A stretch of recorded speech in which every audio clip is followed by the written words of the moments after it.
बिस्मिल्लाहिर्रहमानिर्रहीम। इस वक्त मैं साहिबुल अम्र सल्लल्लाहु व सल्लम अलैहि के दूसरे नायब जनाब मोहम्मद बिन उस्मान बिन सईद अमरी के मरकज़ पर हाज़िर हुआ हूँ।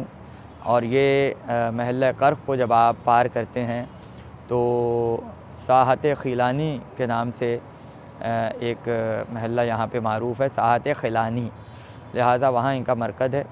और इमाम ज़माना के दूसरे नायब और दूसरे सफ़ीर के मरकज़ पर हम हाज़िर हैं। बगदाद की मशहूर व मारूफ़ ज़ियारत में से एक है। आइए आपको ज़ियारत कराते हैं। हम मरकज़ के अंदर आ गए हैं और यहाँ ऊपर देखिए, इधर जो है वो आयात कुरानी लिखी हैं और उसके बाद इनका इसमें ग्रामी लिखा है और साथ ही कसीदा लिखा हुआ है और कसीदे पे 1971 की तारीख़ पड़ी हुई है। और यहाँ ज़ियारत है नायब इमाम की। आपका इसमें ग्रामी मोहम्मद बिन उस्मान बिन सईद था और अबू जाफ़र आपकी कुनियत थी। कबीला बनी असद से आपका ताल्लुक़ था और आपके नाम जो ज़िक्र हुए हैं किताबों में, तो आपको कूफ़ी भी लिखा गया है, असदी भी लिखा गया है, अमरी भी लिखा गया है।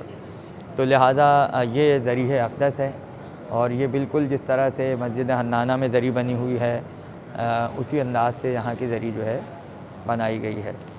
इमाम के 4 नायबीन मशहूर हैं और 4 नायबीन में सबसे पहले जो हैं वो उस्मान इब्ने सईद अमरी थे। उस्मान इब्ने सईद के बाद उनके बेटे मोहम्मद बिन उस्मान इमाम के नायब हुए।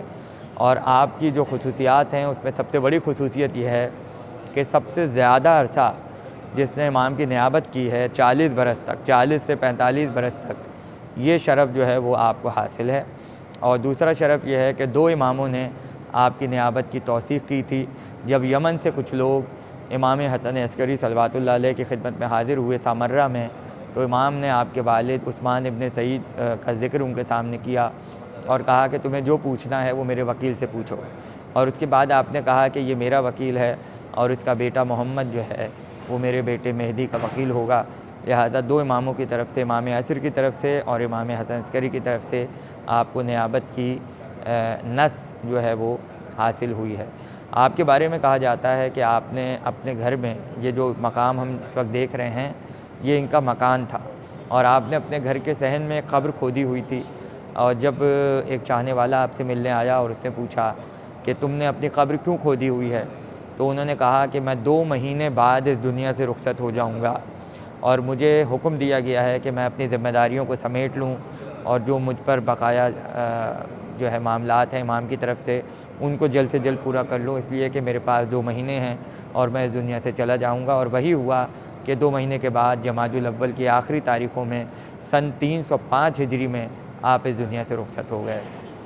तो सिफारत एक ऐसा मनसब है कि इमाम जब किसी पे भरोसा करता है, एतमाद करता है, तो उसी को अपना सफ़ीर बनाता है।